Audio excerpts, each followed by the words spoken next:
welcome to another episode of Deal Makers.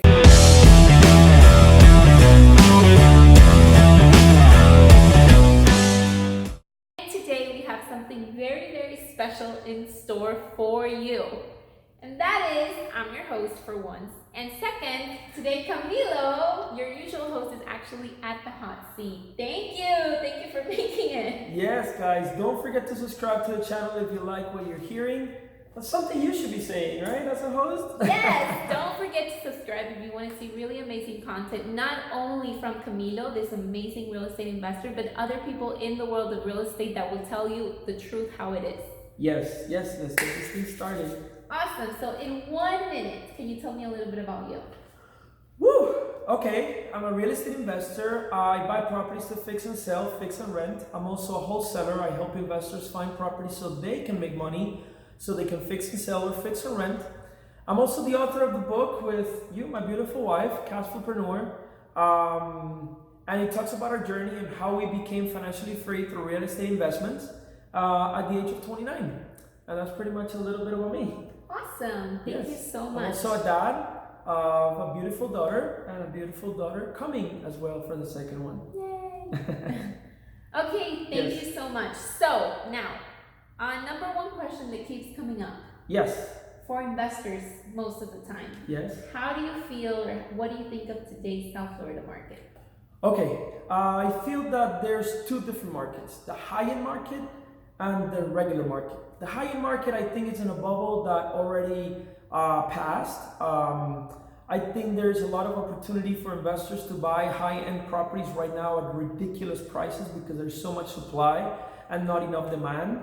I feel that the people that bought properties 1 or 2 years ago in the pre-construction section, I believe they lost some money, or they bought at the peak, they got too emotional buying these properties.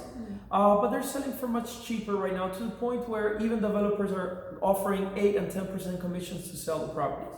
But that's the high-end market. The market that I am today is the more affordable market, the rental properties for the mid-range or the lower income type of families, regular 3-2s, 3-1s, 4-2s in not so crazy areas, but more of the regular areas where the person that is delivering the mail lives, or the person that is a cashier at Home Depot, or the mid-range type of people. I think that market's gonna be stable for a while because there's still a lot of inventory, there's still a lot of demand, there's still a lot of supply, and the banks are lending, interest rates are low, and you're still in Miami. It's still a hot market, and everybody wants to live in Miami. So also the winter is getting very crazy up north, so there's a lot of people moving here for job purposes and also for weather purposes.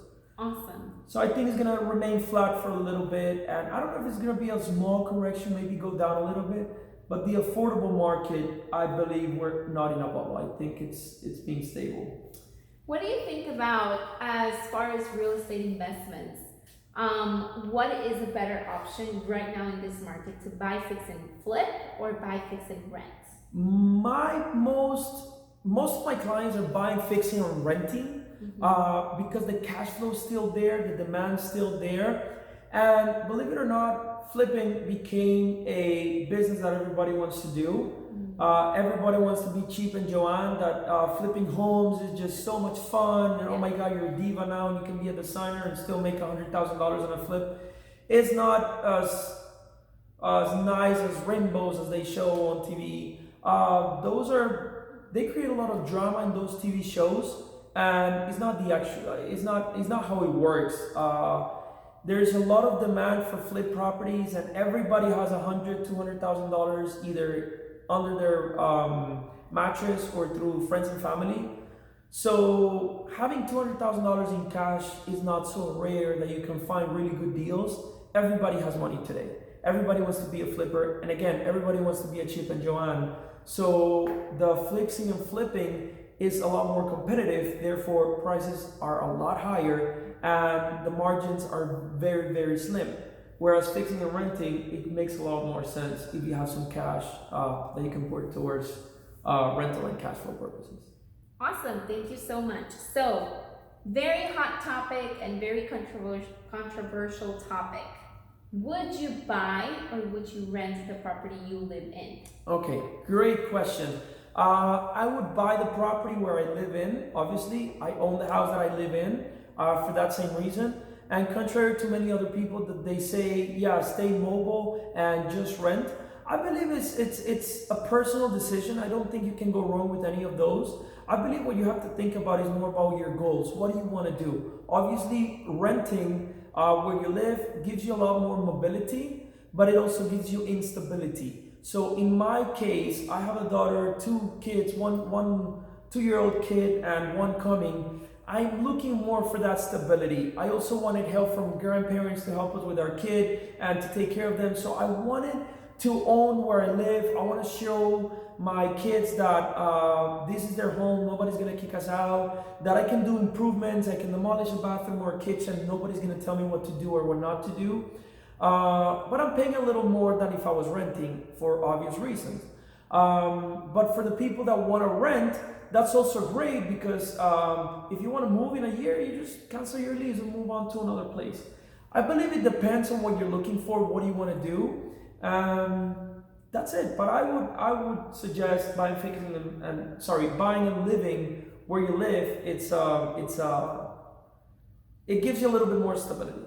Yeah, there's a lot more involved other than just the economical or the finances. There's studies that say that, kids that grow on a home that is actually owned by their parents have higher self-esteem.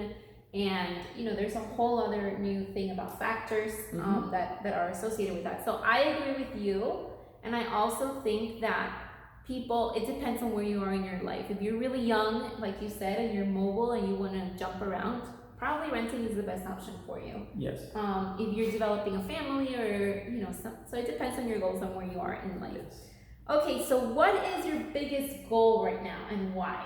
Well, one of my biggest goals is to pay off this house.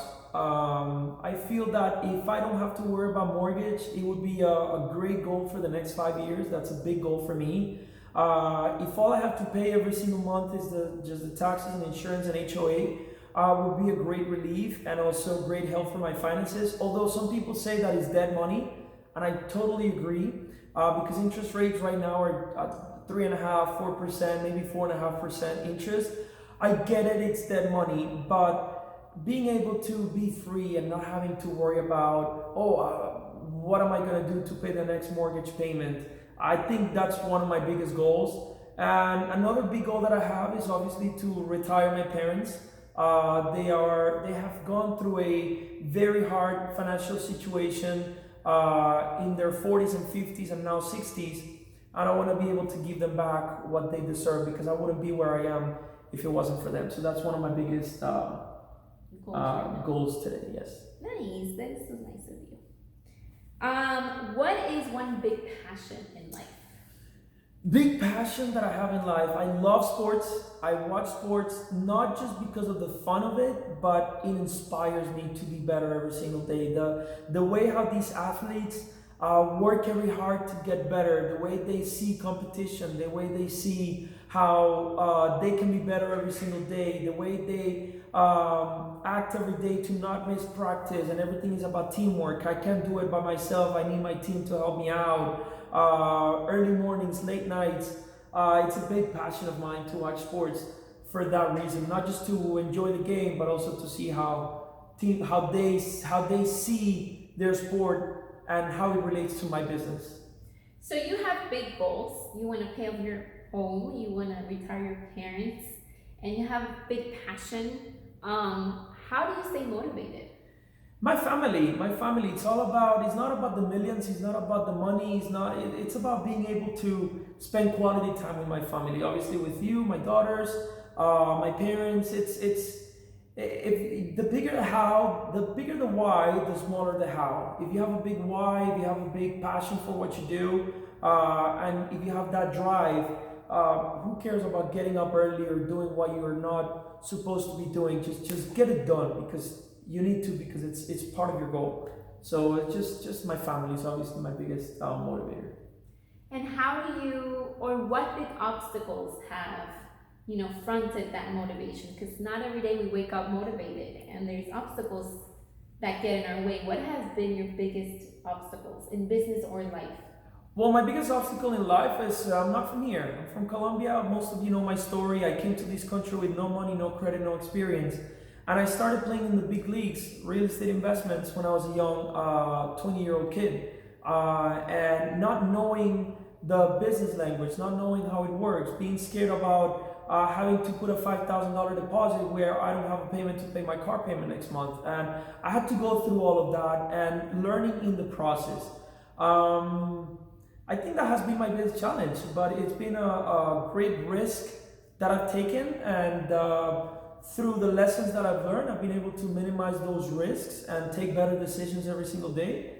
But I remember when I started, those risks were pretty hard for me. It was a big jump. Yeah, So- it was hard in the language too. Yeah, my You weren't language. comfortable English is not my speaking first. English? Yeah. Absolutely, yeah. English is not my first language, as you guys can see, and I keep learning every single day, and that has also been one of my biggest struggles or obstacles. So through this time when you got here and it was a struggle to, get past those obstacles, what was a turning point or a moment that you made that decision that you needed to just make it happen, whatever it takes? That's a good question. What was my turning point? I'm gonna pick my first property, my first flip. I bought a property with. I wanted to jump into the real estate business. I had no money, but and my dad didn't have any money, but he knew people that had money. And I said, let's start looking for properties, and we looked at least 200 properties before I bought the first one. We had a full-time job, I was going to school, so we had to go look at properties every Saturday and Sunday, early mornings until late nights. And I would come with you remember these. And it was funny because the first deal that we bought, it was for $60,000. We put $20,000, so the investment was $80,000. But none of that money was ours. We just said, hey, let's look for a deal. Everybody says the money will follow a deal. And we found the deal. We put it under contract with no money. I think we put like $2,000 deposit, which we took out of a credit card. And then we started looking for money. And 2 weeks later, we found a business partner that wanted to put all the money. We offered him 50-50 out of the profits. We thought we were going to sell it for 105 after all the renovations. And we ended up selling it for 137. So he was super excited when he got that profit. And to where he gave us an additional two $5,000 checks the day of closing, and I thought, whoa, what a nice tip. Yeah. But no, he was opening his doors to us, meaning, hey, just get 2 more deals, here's 2 deposits for 2 more properties. So that was one of my biggest memories or Turning points that or- you had. yeah, turning points in the business. It's funny how when you trust the process and when you just, believe, things happen and flow in. Especially with this first deal, you guys actually said, okay, I'm gonna pull the trigger and I'm gonna get into this property, not even knowing where the money was gonna come from. So that's pretty powerful. What was your biggest lesson from all of this? It could be from this turning point or all the way up to now in your experience in real estate investing. My biggest lesson is if I can do it, anybody can do it. I had so many challenges. I was young, no money, no credit, no experience, and I want to give you a short answer on this. If I can do it, anybody can. That's a big lesson for me. Awesome, thank you. If you had to start all over, if you lost everything you had today, how would you do it? I would do the same exact thing. One of my biggest lessons when I started could have been part of the answer for another one is when I was getting into real estate investment, somebody gave me the biggest lesson that I've heard, which is if you want to wholesale deals, do 3 lists. Do your buyer's list, do your seller's list, and do your money list. And you get paid as you connect people. So just become a connector. So that's that's how I would start all over again. I have my buyer's list, I have my seller list, and I have my money list, people that have money. And I would just start again connecting people and making commissions, and with those commissions start investing again in rental properties. So I would do it all over again. You would do it exactly the same. Awesome. And then there's a big lesson here because when you do that, you can always go back to basics. Absolutely. And whenever, because real estate goes up and down, it's just inevitable, and it's key to evolve with the market. And when there's that key, turning point where you're like, oh my God, things are changing, going back to basics really helps. Yes. What's the legacy you want to leave behind?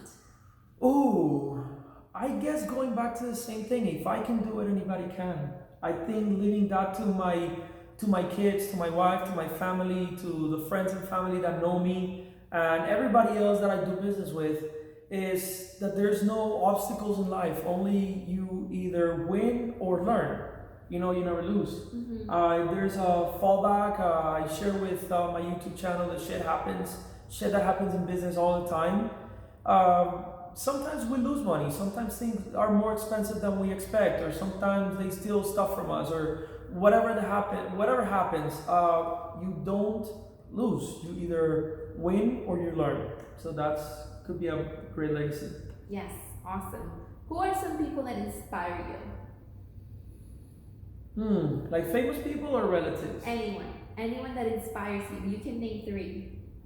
I'm gonna name one that probably nobody. It wouldn't be at top of the list of anybody. Is Lance Armstrong. I read his book. It's a great book.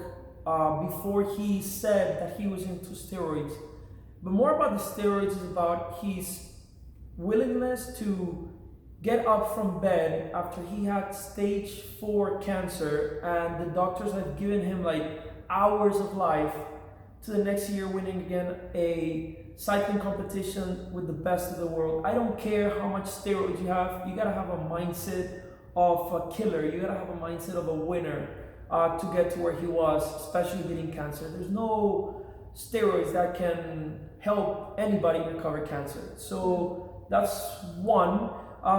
Number 2 could be my dad, just doing whatever he can to get us out of our country where we were having struggles and difficulties, to start over again. And his biggest lesson was, we're gonna get started again, we're gonna be humble, but we're gonna do it together. With my mom, my dad, my sister, and myself, we're gonna do it together. There was never a discussion about divorce. There was never a discussion about splitting. We're gonna get through this together, and if we have to live under a bridge, so be it. That's what we have to do. And the third one is you. You inspire me every single day. You're so loving and caring and so loyal about everything I do. You let me do my business. You let me get anxious and nervous and get into the whole business. But at the end of the day, I come home and there's always a smile. So that's beautiful. Thank you, baby. And then last but not least. Now she wants to cry. The hormones, it's the pregnancy, okay. Thank you. That was very sweet. So the last one is, I know you read a lot. You love to read. You always have that thirst for educating yourself, for admiring people who have made it, for always getting those lessons out of anything you do. You're always seeking for more. And I want you to recommend some books, 1, 2, 3 books that you think someone can grab and really take away from them. Okay, I'm gonna recommend you 3 books. The first one is Start With Why by Simon Sinek, and he talks about how any business has to be run without making money being the main priority. A business has to be run by having a why big enough to help other people, to inspire other people, to change the world, to do something that has nothing to do with money. That would be number 1 book. Number 2 would be the Lance Armstrong one. It's a great way to get inspired. His biography, I love reading biographies. Steve Jobs is also awesome. How he thinks differently and he wanted to put a dent into the world by changing the technology. And the third book, which I recommend the most, is The Secrets of the Millionaire Mind. That's the book that started our journey as entrepreneurs. He talks about money management, about being an entrepreneur, about being business owners, and it's just a great book, Secrets of the Millionaire Mind by T. Harv Eker. Thank you so much for doing this. Thank you for being part of Deal Makers. Guys, please subscribe, and I hope you take a lot from this today, because in reality, Camilo is super humble, but he has so much to offer and so much that he's learning the journey that he wants to share with you. So subscribe to our channel. This is what we do. We share our knowledge and hopefully inspire you and motivate you to get that first property and start investing in real estate. So thank you for joining us, and we'll see you the next time.